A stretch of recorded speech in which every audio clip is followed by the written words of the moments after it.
¿Cuál es el papel del fuego dentro de las festividades de San Juan? Y en un principio era por aquello de que en tiempos de mucho frío, bueno, el fogón era importante y a partir de allí comenzaron. Te da calor. Claro, y a partir de allí después se van desarrollando muchos de estos juegos, ¿verdad? Uno, por ejemplo, que está vinculado con la tradición taurina, aquello del toro candil, ¿verdad?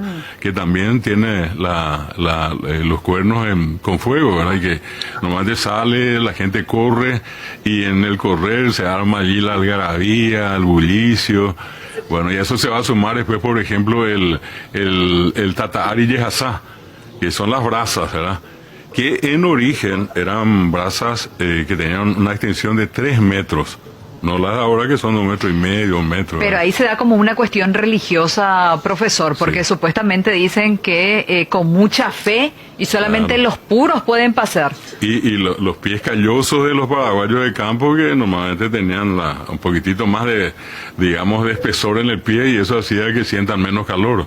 Bueno, pero lo que sí que uno llegaba a los 3 metros y allí estaba la imagen de San Juan, uno tenía que hacer la señal de la cruz, gritar viva al Señor San Juan, dar la vuelta, volver a pasar por segunda y una tercera vez. Eran 3 pasadas, no una como ahora. Pero eso era parte también vinculada siempre al Profe, fuego.